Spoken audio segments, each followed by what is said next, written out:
আসসালামু আলাইকুম আপু ভাইরা, আমার রান্নাঘরে আপনাদের সবাইকে আমন্ত্রণ।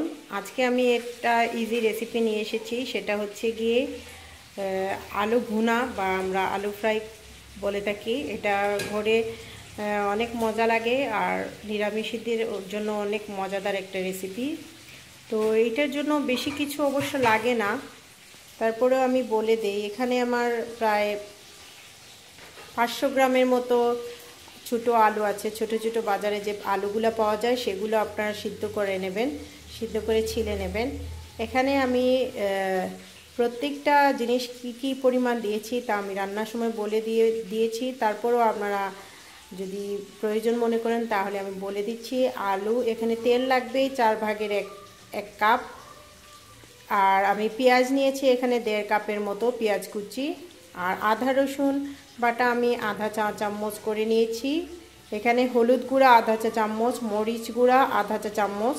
তো আমি মরিচ নিইনি, পাপরিকা নিয়েছি। যারা ঝাল পছন্দ করেন তারা মরিচ নিতে পারেন। কাঁচামরিচ ফালি করে কেটে নিয়েছি 7-8টা, তেজপাতা 2টা। আর এখানে আধা চামচ আমি নিয়েছি এই 5 ফোড়ন, আস্ত 5 ফোড়ন, তেজপাতা 2টা। আর ধনে গুঁড়া আধা চা চামচ, জিরা গুঁড়া আধা চা চামচ। আর টমেটো আমি মাঝারি 2টা কুচি করে নিয়েছি। এই হলো আমাদের ইনগ্রিডিয়েন্টস। চলুন দেখে নিই কীভাবে এটা বানাতে হয়। তো প্রথমে আমরা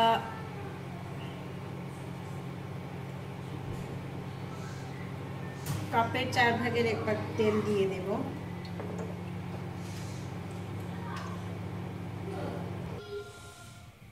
এখানে 1 টিস্পুন আমরা 5 ফোড়ন দিয়ে দেব, 2টা তেজপাতা,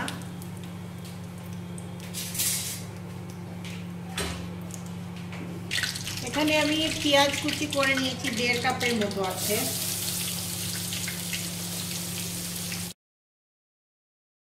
পেঁয়াজটা আমরা ভালো করে ভেজে নেব, ভাজার পর আপনাদেরকে আমি দেখাচ্ছি। তো আমাদের পেঁয়াজটা মোটামুটি ভাজানো হয়ে গেছে। এখন আমরা এতে একে একে করে সব মশলাগুলো দিয়ে দেব। আদা বাটা আধা চামচ, রসুন বাটা 1 চামচ দিয়ে দিলাম। দিয়ে আমরা কিছুক্ষণ এটাকে কষিয়ে নেব। কষানো মানে হলো গিয়ে আমাদের আদা রসুনটা যেন ভাজা ভাজা হয়ে যায় পেঁয়াজের মতো। তো মোটামুটি আমাদের মশলাটা কষানো হয়ে গেছে। আমরা এখন একে একে সব মশলাগুলো দিয়ে দেব। এখানে আমি হলুদ গুঁড়া দিলাম আধা চা চামচ। তারপর আমরা এখানে, আপনারা চাইলে গুঁড়া মরিচ দিতে পারেন, আমি এখানে দিচ্ছি পাপরিকা।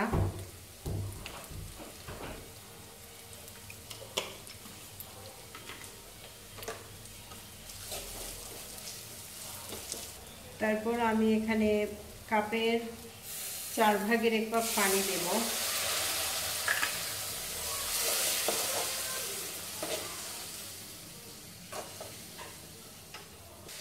ধনে গুঁড়া দেব আধা চা চামচ, জিরা গুঁড়া আধা চা চামচ,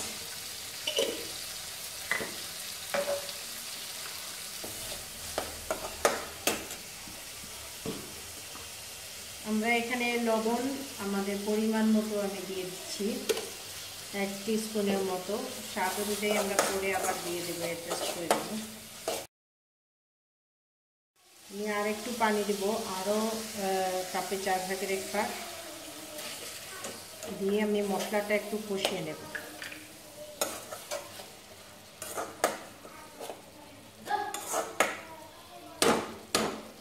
কষানোর পর আমি আপনাদেরকে দেখাচ্ছি। তো আমাদের মশলাটা মাখা মাখা হয়ে গেছে। আমি এখানে কাঁচামরিচ দিয়ে দেব। কাঁচামরিচ 6-7টা আপনারা ফালি করে দিয়ে দেবেন। মশলাটার তেলটা ভেসে উঠেছে। এখন আমরা আলু, ছোট ছোট যে আলু সিদ্ধ করা, সেগুলো আমরা দিয়ে দেব।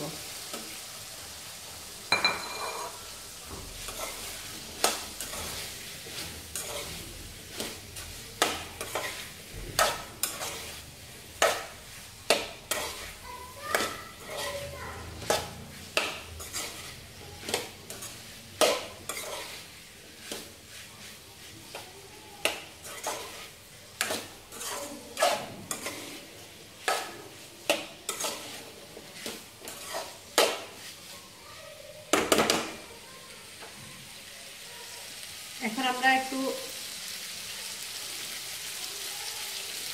লবণ টেস্ট করে নেব। এখানে লবণ একটু কম হয়েছে, আমি আর একটু লবণ দিয়ে দিলাম।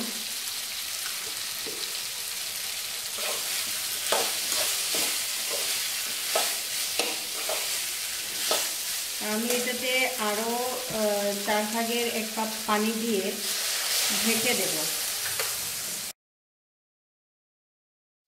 এখানে টমেটো আমরা দিয়ে দেব, 2টা টমেটো আমি এখানে দিয়ে দিয়েছি মাঝারি আকারে।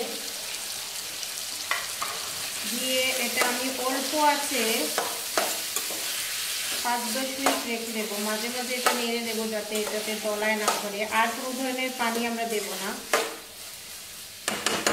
তো আমি এটা ঢেকে মাঝারি এটা ঢেকে রেখে দিলাম। আমি আপনাদেরকে পরে দেখাচ্ছি। তো আমরা 5 মিনিট পর দেখুন,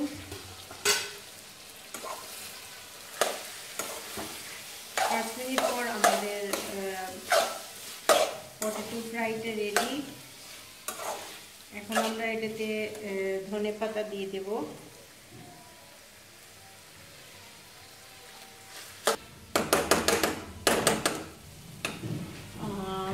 আপনারা দেখুন ভালো করে পটেটো ফ্রাইটা। আমি আবার প্লেটে নিয়ে আপনাদেরকে দেখাচ্ছি। আপুরা, আমাদের পটেটো ফ্রাইটা রেডি। দেখুন ধোয়া ওটা পটেটো ফ্রাই। তো আশা করি আপনাদের হেল্প হয়েছে, আর জানাবেন কেমন হলো। আর অবশ্যই সাবস্ক্রাইব করবেন আমার আপকামিং ভিডিওগুলো দেখার জন্য। আর যদি কোনো প্রশ্ন থাকে অবশ্যই আমাকে কমেন্ট করে জানাবেন। ভিডিওটা দেখার জন্য সবাইকে অনেক ধন্যবাদ।